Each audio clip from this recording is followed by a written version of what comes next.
Give me just a moment here, folks, while I get the feed.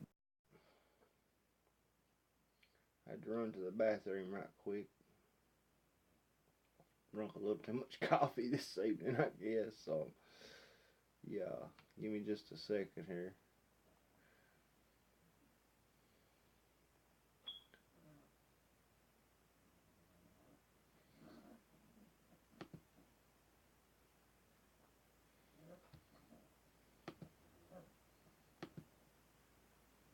This is the Alex Show. Call 6047. We'd love to hear from you. Dot.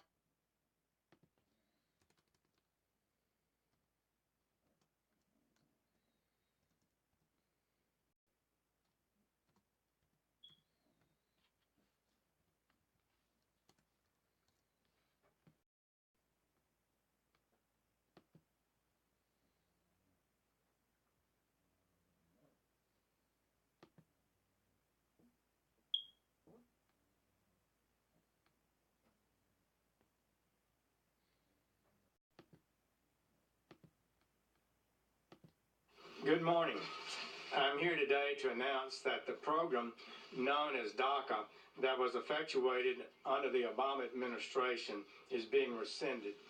The program was implemented in 2012 and essentially provided a legal status for recipients for a renewable 2-year term, work authorization, and other benefits, including participation in the Social Security program, to 800,000 mostly adult illegal aliens. The policy was implemented unilaterally to great controversy and legal concern after Congress rejected legislative proposals to extend benefits on numerous occasions to this same group of illegal aliens. In other words, the executive branch, through DACA, deliberately sought to achieve what the legislative branch specifically refused to authorize on multiple occasions. Such an open convention of immigration laws was an unconstitutional exercise of authority by the executive branch.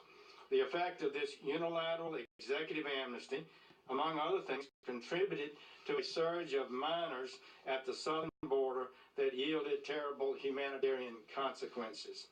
It also denied jobs to hundreds of thousands of Americans by allowing those same illegal aliens to take those jobs.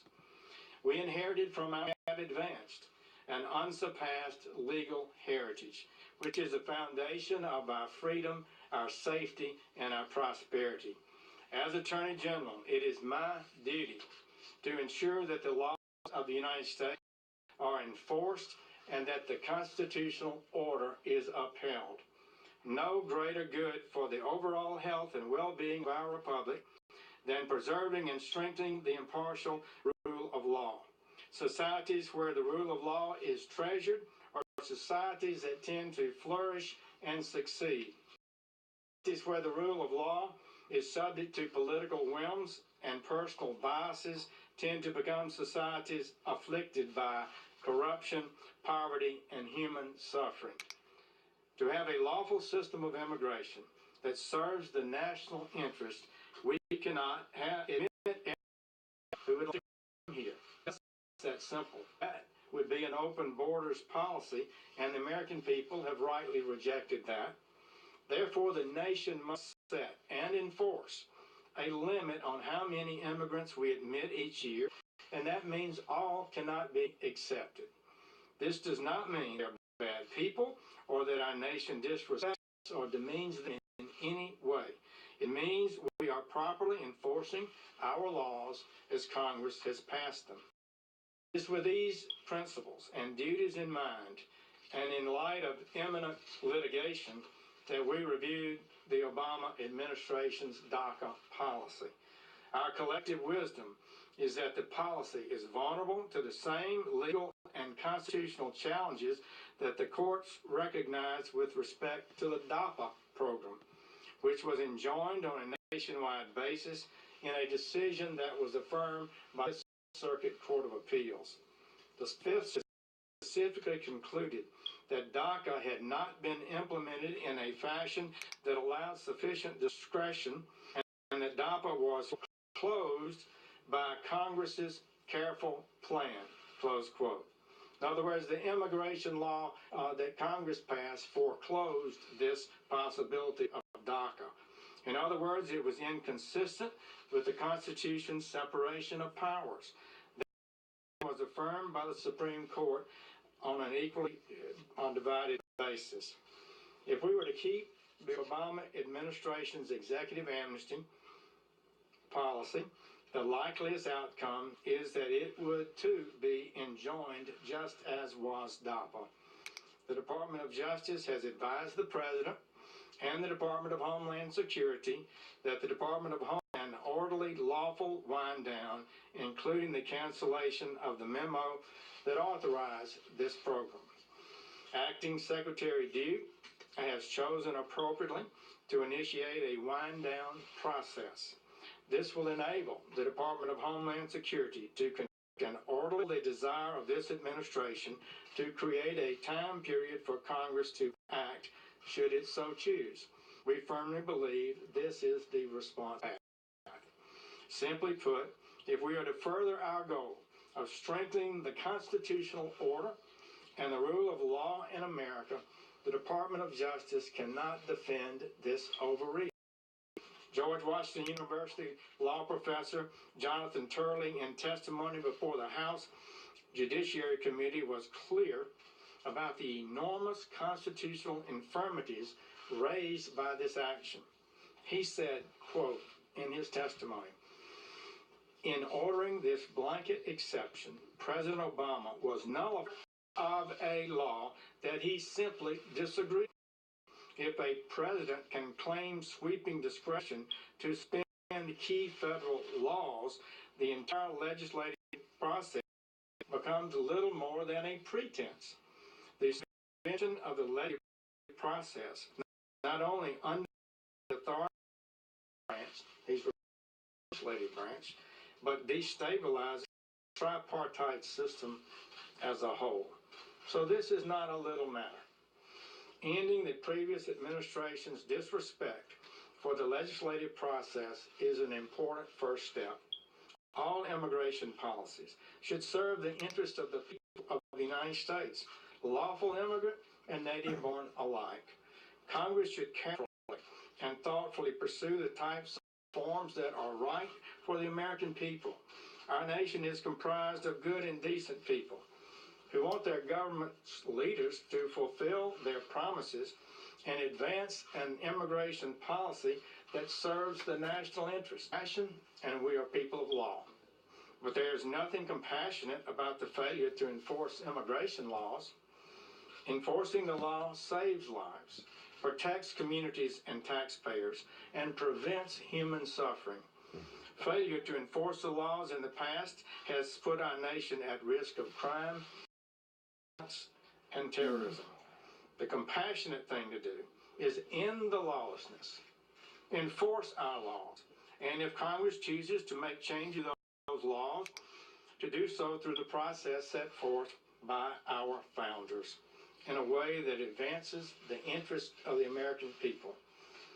That is what the President has promised to do and has delivered to the American people.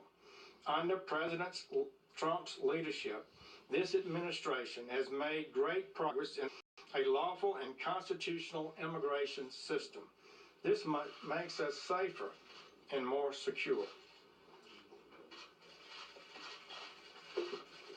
It will further, economically, the lives of millions who are struggling, and it will enable our country to more effectively teach new immigrants about our system of government and to assimilate them to the cultural understandings that support it.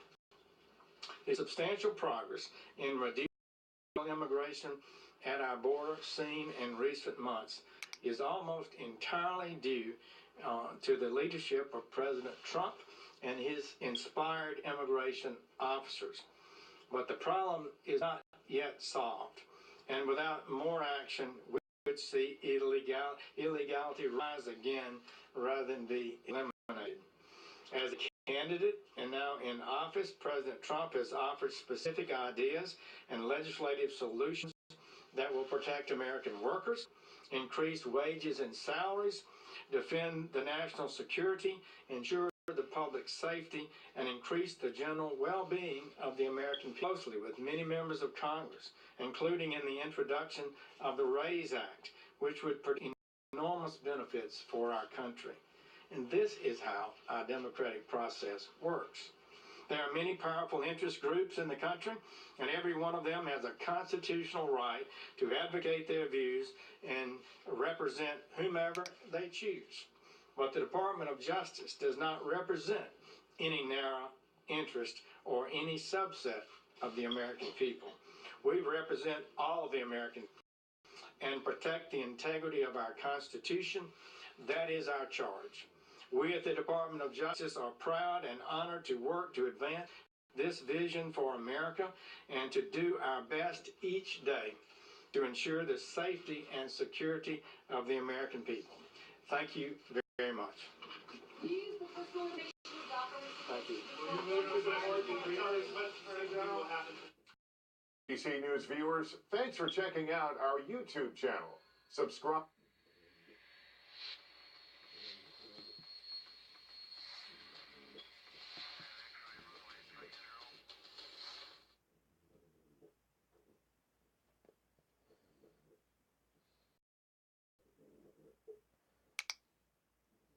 Democrats now say they'll only support a month increase in the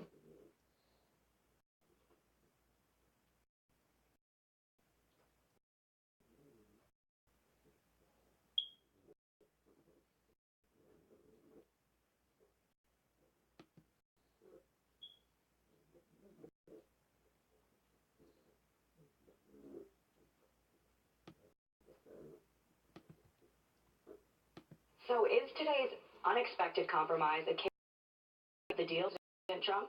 Let's quickly bring in today's specialists. He's a former governor of Arkansas. Mike Huckabee is here, and she's a senior director of research and consumer insight for BOM. Jessica Tarlov is here.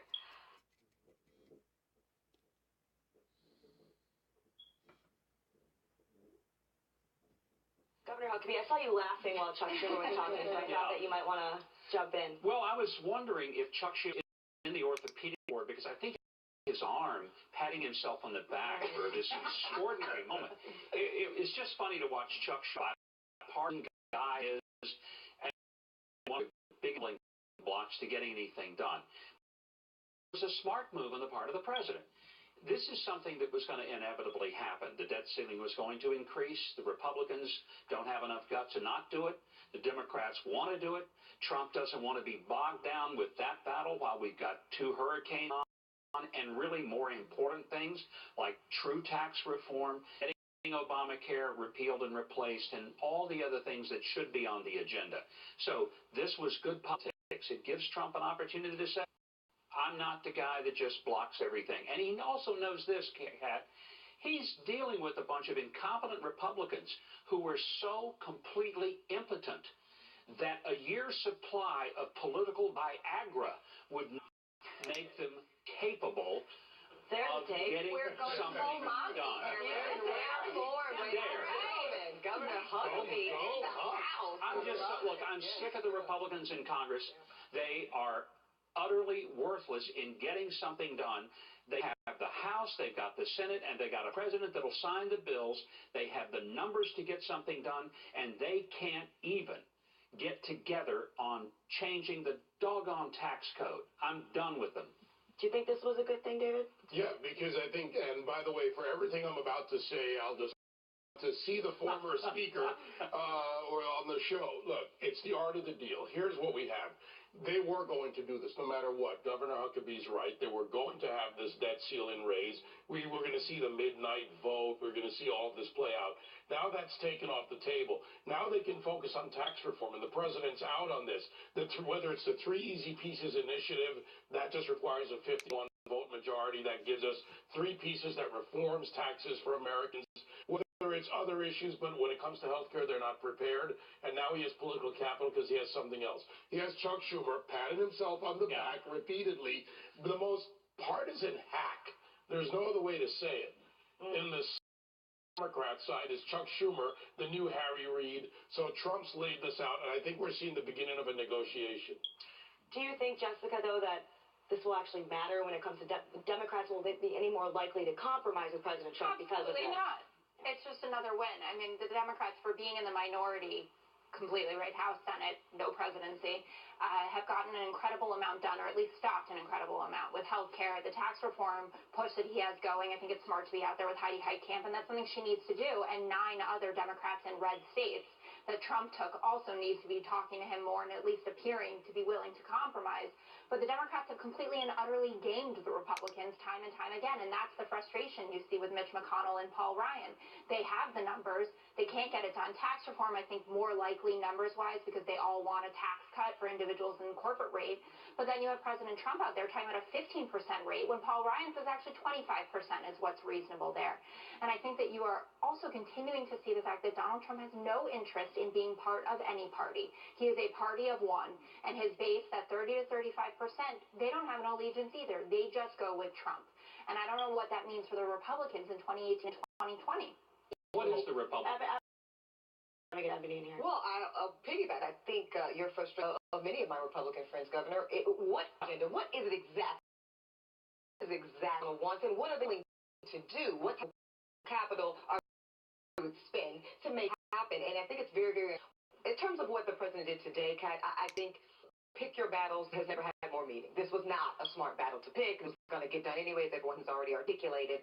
I do think Jessica's right. I don't think it makes the Democrats more likely to compromise, but optically, politically, to the outsiders looking in, I think him a little bit more goodwill, him being the president, to say, you know what, he did give them something. He put something on the table. He deserves to get something back. And tax reform, who doesn't want it, who doesn't need it? This is a single issue that my mother, a lifetime Democrat, went to that booth and voted for President Trump around. She is one of those Americans that wants that relief, particularly around the individual and small business tax rates.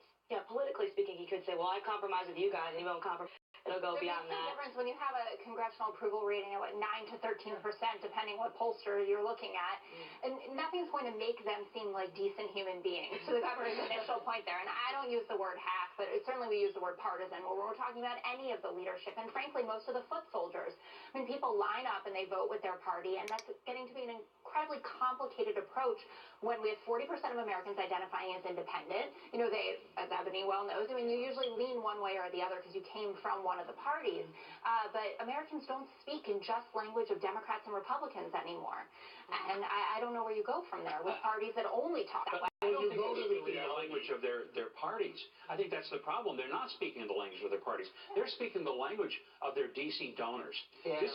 This is the problem with the representatives themselves. Exactly. Not answering to the people. If they were answering to the people, we would have repealed and replaced Obamacare. We would have already had tax reform. We would have had multiple things that would have already happened. Why have we had it? Because they don't want to offend their handlers, the people who handled the money into their campaign coffers, and that's what's killing people. But here's the point, and by the way, I'll add to this. You know where we really need a border wall?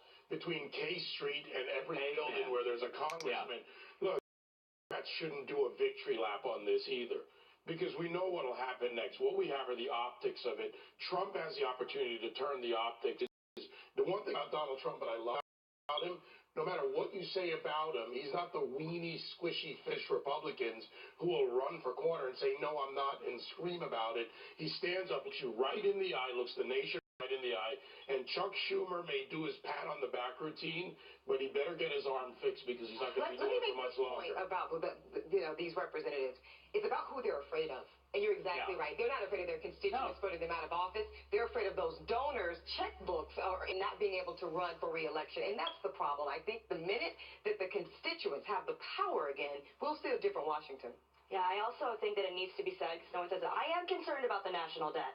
Yeah. And I don't think that congressional GOP really is. I don't think they care. I think that I don't even really know what a Republican is anymore. It's not seeming to be a very fiscally conservative type thing. If this is just no big deal. Certainly not small government.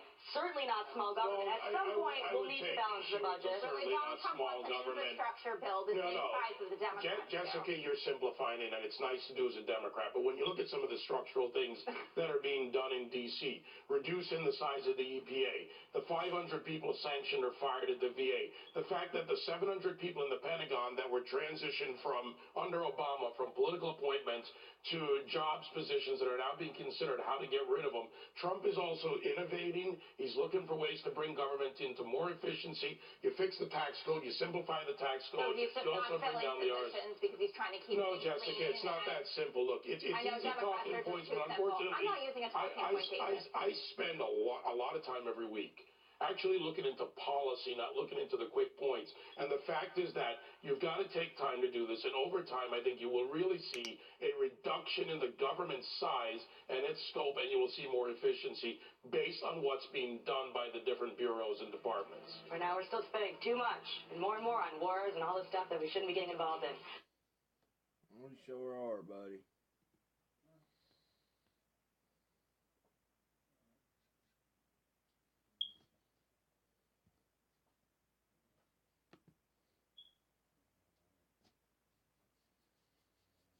Well, Ann Coulter, the best-selling author, great columnist of your book is In Trump We Trust. If you haven't read it, you should read this book. Big bestseller. In Trump We Trust, you go to AnnCoulter.com. You can get it there. You can get her new column. Make sure you follow her on Twitter. Ann Coulter, how you doing? Fine, thanks. How are you, Mark Simone? Very good. Now, is it that President Trump and this administration has the worst messaging of any administration? DACA was illegal. It was going to get knocked out in the courtroom. He's saying, pass it as legislation. That's the only way to save it. But he's not getting that across. Well, maybe because his entire campaign was that he was going to end it and we shouldn't give amnesty to illegals. I think that's been his point for the last 5 years. So I think really the problem seems to be the president. But luckily, somehow he knew that he needed to be kept locked in his office yesterday for the announcement and let Jeff Sessions make the announcement. So that part was good. But then when he started saying, no, don't worry, we're granting an amnesty. I don't know if you paid attention to Trump until the campaign, but he tweeted furiously when Republicans once before were trying to sneak through amnesty in the dead of night, how it was a loser, it was a disaster, it was bad for America. And then you may recall his entire campaign, his entire stunning, unbelievable, crush all opponents campaign, the main point of which was no amnesty. We're putting Americans first. And the policy is to end it. Jeff Sessions said the policy is to end it. And again, thank God the president was locked in his office at that point. And then he comes out to Twitter and says, we've got to pass it. And if Congress doesn't act in 6 months, I will act. Well, okay. I guess you forgot the angel moms after all. You forgot Jamil Shaw, all the people you promised you would never forget, and you would put Americans first, and you would not grant an amnesty. And do not be fooled, Mark Simone. This is 100% amnesty across the board for all 40 million illegal aliens. But I'm for why? Go ahead. I'm for DACA. It's only 800,000 people. Oh my, no, it is not. No, it is not. It is 40 million. That is total lie. It's mostly people in their 20s, and these are the bus boys. That is an absolute lie. I know they bust your tables. These are the guys that cut the lawn. They're going to start charging more. Oh my gosh, we've tried this before. It was a total disaster. This is why, unlike you fancy New Yorkers and Greenwich, Connecticut denizens. Unlike you farm girls from Idaho. Yes, but I have somehow managed to put the country's interests above my personal interests. Legalized, they're not so cheap anymore. No, this was, and plus, which you lost. You lost. November 9th, we had a referendum on amnesty. I will explain further next week on why this is 100%. I'm sure we do at least have time before Congress acts. But with all of the cultural elites, like you, Mark Simone, desperate to have open borders and take away our nation. The one thing that's most important to most Americans is that we can call ourselves Americans. We did have a referendum on this precise issue, and Trump beat everyone by taking America's side. I don't know what else voters can do. Both Republicans and Democrats have conspired to pass amnesties, and they always pretend it's, just for this teeny tiny group of valedictorians. It is not. It is for all 40 million and any other illegals who can clamber across the border.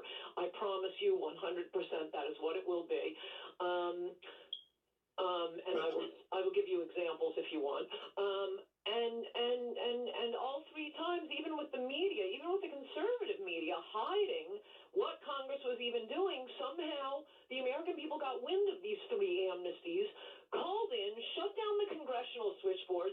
It was just 3 years ago, the majority leader, Eric Cantor, outspending an unknown economics professor, Dave Bratt, 40-1, crushed him in a Republican primary. The first time a member of leadership has been defeated in a primary, and it was on the issue of amnesty.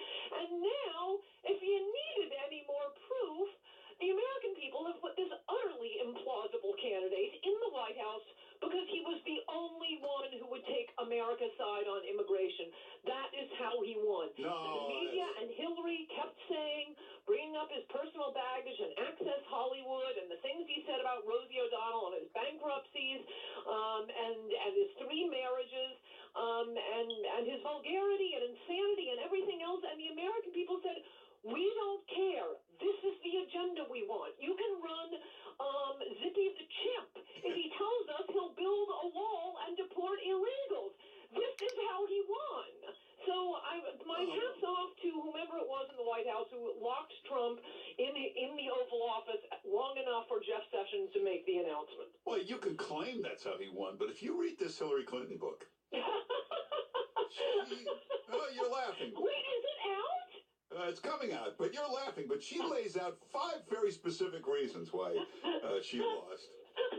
And she really goes into detail. Do you know that Bernie Sanders started this crooked Hillary thing? Did you ever hear Bernie Sanders call her a crook? I never heard that. No, that's weird. Because that is one of Trump's charms. He does know. It's funny. Everything the media hates about Trump are all the things I love about him. It's only when he stops doing the things I love about him, well, particularly his main issue that put him in the White House, that I become enraged and frustrated with him. But his mocking names for people were really excellent. Yeah, and I remember Bernie Sanders got nothing but criticism from everybody that he didn't go after Hillary. All they did was we're not going after her. Well, we did. The Democrats thought it was very gentlemanly of him when he said at that first debate, "I'm sick of hearing about the damn email." Yeah, it's exposed right there. He could have hit her right in the throat, right on that one. Didn't do it, but Bernie is another one who, by the way, I liked a lot better when he was a socialist and then he became a liberal. He used to have to explain to the little eunuch boys at Vox that no, open borders, that's a Koch brothers idea. We have to take care of our own people. And the hilarious thing about the eunuch boys at Fox, I have to look them up. There's one guy in particular, Dylan something, you just got to see the photo. Anyway, they keep complaining about, yes, but if we allow unlimited immigration, it helps other countries. They get rid of their poor, and it makes them, the whole world a better place. Bernie Sanders, of all people, the socialist, has to keep explaining to these eunuch boys, no, but we're a country. Wish China, the poor of China and Mexico luck, but we need to take care of our own poor. That is why Bernie Sanders is, talk about it, he's an implausible candidate too, and he almost beat the Clinton machine by, at least in many ways, running on behalf of protecting the American people. Unfortunately, when he became a Democrat to run for president, he had to drop his pro-American immigration position. Hey, Ann Coulter, I've seen you do these book tours. You sit there and you sign all these books for free. You should learn from Hillary Clinton. She's charging $2,400 to come to a book signing. You're kidding. And take a picture. No, the cheapest ticket is $150, and for the $150, you don't get the book signed. You got to go to the $1,200 ticket or $2,400 to get a picture and a signed book. I'm guessing this is not to benefit, Democratic clubs or charities. No. This is to benefit Hillary. Yeah. Because it generally does cost a lot to come see me, but it's because I've been hired to give a speech to raise money for some organization like a Republican club or. Yeah, but most of your book signings, and especially in a bookstore, you do it free. I mean, you got to buy the book, but I don't do book signings in bookstores. Oh. I only recently started doing them. No, you want an Ann Coulter book signed? Book me for a speech. I give excellent speeches. I'll usually do a couple around around wherever I happen to be. Yeah, but see, the big authors, they don't have to do this. Like Nelson DeMille, he does like 2 book signings. They automatically just sell. But well, it's not that. It just takes so much time. Yeah, but effort now with liberals. I mean, you have to have a battery of security guards. Well, that's true. The good news about this DACA, you see these Chuck Schumers crying on TV. What's going to happen? What's going to happen? Hey, take the thing and put it as legislation. Try to pass it. You won't see guys like Schumer do that. Well, the bulletproof Democrats will be for it, but they'll be for it, but I don't see them proposing it as legislation. You could do that.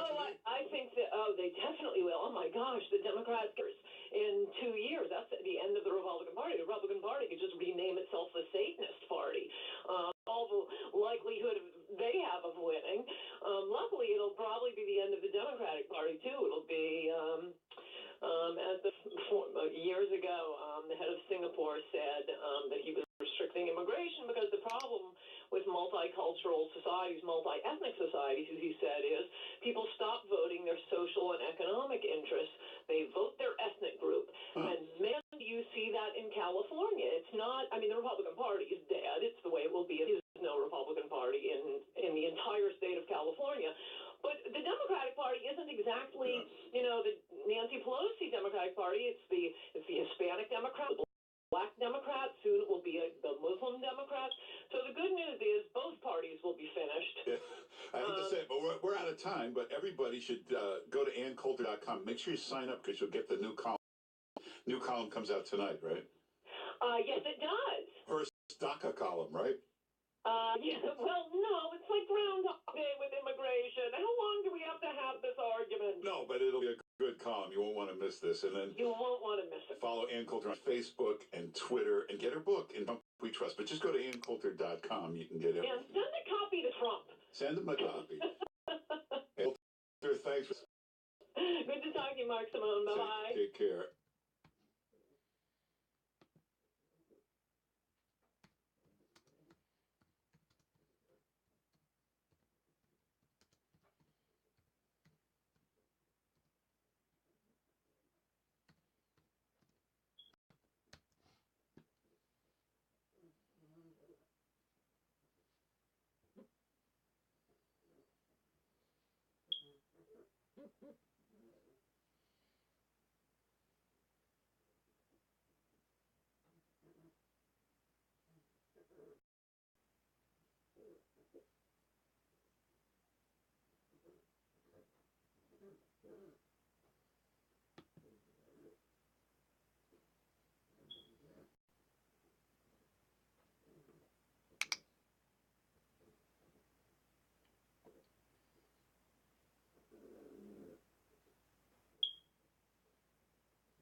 Here's an interesting article that I want to read y'all. Took me just a second to find it.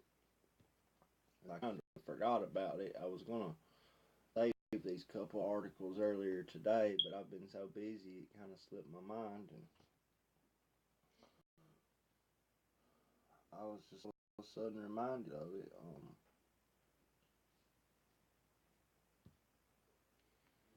Anti-corporate voice. Well, let me read the title. It comes from the Daily Caller. Anti-corporate voices on both right and left claim Google censorship by Peter Hassan, associate editor.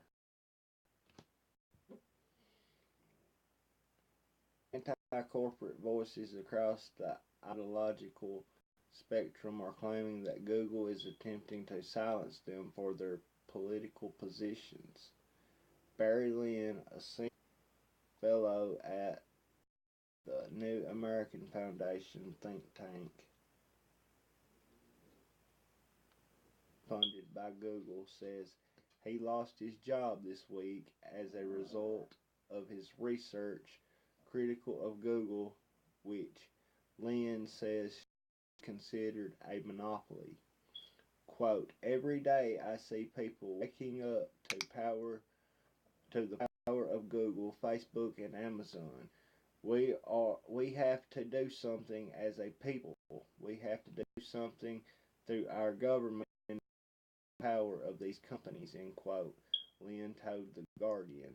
Quote, the number of congressmen and others making statements on Capitol Hill about this is growing very rapidly. The number of businesses who are saying that something must be done about the power of these companies and the way they use their power, end quote. Far left, the World Socialist website is claiming, quote, a 70% drop in referrals from Google searches, end quote, that the site's, quote, news articles and essays on politics, history, and culture are systematically blocked, end quote. The group claims a Google algorithm change in April led to its content being blacklisted. In an article published on Wednesday, WSWS claimed that, quote, the top 45 search terms that formerly led readers to the WSWS are now blocked by Google. Quote, the socialist website says Google is wrongfully censoring them under the guise of fighting fake news. Also this week, a right-wing website called The Liberty Conservative claims to have received a letter from Google threatening to suspend advertising revenue from the site unless it pulled down an article written by an organizer of last month's white nationalist rally in Charlottesville. Quote, yesterday morning we received a very bizarre letter from Google issuing us an ultimatum, end quote, Shane Trejo wrote in an article posted to the Liberty Conservative on Wednesday. Quote, either we were to a particular or see our off in an instant. This method that Big Brother is using to enforce thought control, end quote. Trejo claimed that article, quote, contained no offense and was merely distinguishing the many differences between the alt-right and the literal Nazis, end quote. The site runs alarmist articles about the influence of corporations in American politics. Trejo said the site, quote, had to comply with Google's strong-arming tactics for the time being, end quote, as a result of, quote, financial constraints, end quote. Quote, an independent publisher such as the Liberty Conservative revenue from the Google ad platform in order to survive, end quote, he explains. Conservative website PJ Media first highlighted Trejo's claims in an article later featured on the Drudge Report. Google has yet to return the DC's request for comment for this article. The latest accusations of censorship followed Google's controversial firing of engineer James Damore for writing a memo criticizing Google as an, quote, ideological echo chamber, end quote. Quote, my firing neatly confirms that point, end quote, Damore wrote in a Wall Street Journal column following his firing. Quote, how did Google, the company that hires the smartest people in the world, become so ideologically driven and intolerant of scientific debate and reasoned argument, end quote. Folks, this is what I've been telling y'all for a while. This is something that I feel experience pretty much on a daily basis when just trying to operate and do what I need to do in order to, like, get my ad revenues up, get my viewerships up, my subscribers up, and all this. And this is why I pester the hell out of y'all to subscribe, to watch my videos. Hey, I can't survive. I don't know how these big companies do it. They must get a lot of money from advertising or something, because and they must have plenty traffic on their sites. Yeah, I need to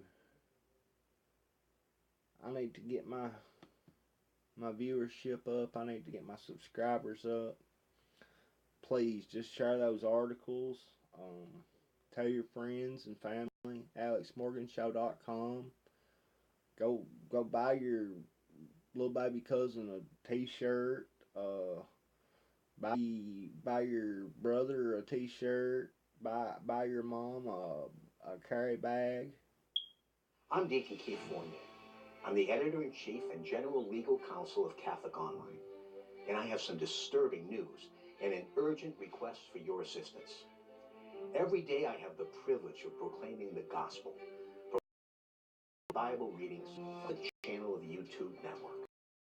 They go all over the world, and they have God is alive. But let me tell you what's happened. And many of YouTube decided they don't with the content. So tonight they delisted many of our Bible readings. Not only that, as you know, we tell you about the lives of the saints and heroes of the Christian church. They removed some of them. And they removed some of our news, because as Christians we are decidedly pro-life and we defend marriage and the family. We cannot stand idly by and let this continue. We must defend religious freedom. This is blatant anti-Christian bigotry. It violates the fundamental right to religious freedom, which is revealed in the natural law and protected by the First Amendment to the Bill of Rights of the U.S. Constitution. We need your help. We are establishing a religious freedom fund to stand up to this anti-Christian bigotry. We need you to be a part of this. Send your most generous gift to the Religious Freedom Fund. We are not ashamed of the gospel of Christ. It is the power of God unto salvation, and we must stand up for it and proclaim it to the ends of the earth. God bless you. See, folks, it seems like this stuff is everywhere. And I just thought that it would be nice to take the time to actually show you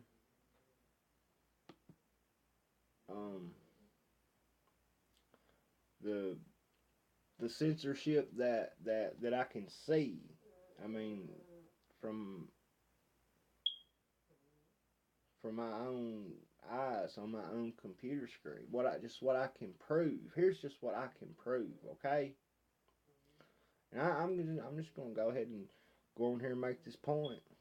Right here. The Alex Morgan Show, episode 52. Blocked worldwide. And this isn't the only video that they blocked. Right here, folks, they blocked my episode for playing 17 seconds. Well, maybe it was about a minute and a half of a Led Zeppelin song, Dazed and Confused. I filed a dispute, and I've done this several times. I click right here. I'm not making money. I'm not selling the video or making any money from it. Continue.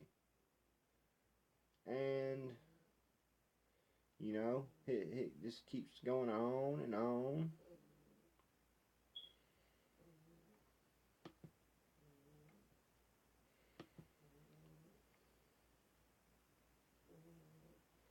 And I just don't think that this is right, folks. They should not be able to do that. How do these other companies or these other channels have music on their sites? I see it every day. These radio shows playing music, you know, whatever. How do they get the right? And I don't. But here's one: contains copyright content. Copyright copyright dispute in progress. Includes copyright content. But let me tell you what I'm going to start doing. I'm just going to get away from playing any music whatsoever. And I'm going to keep doing my part and bringing you all the best news possible. But I also need you all to do a little something for me. And maybe share my links, you know, tell your friends, your family, your cousins, your whatever, your buddies, tell them. Go to alexmorganshow.com to send me $1, send me $2. Folks, this we can't survive like this as a country, as a nation. This is the same thing that happened in Soviet Russia. Not only that, they're already blocking companies from commerce. That's the same thing as the daggone mark of the beast. Think about it. Think about it. Think about it. Same thing. And let me tell you something. It may not be you that they're coming for, but sooner or later they are going to come for you. And when they do, you're just going to have to go, because if you don't take a stand now, if you don't stand up for me, if you don't stand up for these Catholics, hey, I'm not a Catholic, but I do believe that we should have the freedom to be whatever religion that we want to. I believe that we should be able to say whatever we want to express ourselves freely, as long as we don't bother anybody. You know, I really do, folks. I'll be back. Y'all share the link, share the articles. Check out alexmorgannews.com tomorrow. See if those servers have ever got my new site up. Go to alexmorganshow.com. Watch the shows. Watch the videos. Copy the links. Share them on Facebook, Twitter. Speaking of social media, follow me on Twitter at Real Big Al Morgan. At Alex Morgan Show. On Facebook, it's facebook.com/Big Al Morgan, facebook.com/Real Alex Morgan, facebook.com/Freedom Internet Media. You can go to the site freedominternetradio.com. Go to alexmorganshow.com, and like I said, check out alexmorgannews.com. Folks, I should see y'all tomorrow. I'd like to thank everybody for joining the show and listening tonight. I hope that y'all enjoyed it. It'll be interesting what we see in the coming days with Hurricane Irma and Trump siding with the Democrats, and what's going to happen next. I surely can't wait to see myself. I love y'all. God bless. I'll be praying for you and your families. Please pray for me and my family, and pray for this show. Pray for me. I'll pray for you. God bless. I'll see y'all next time.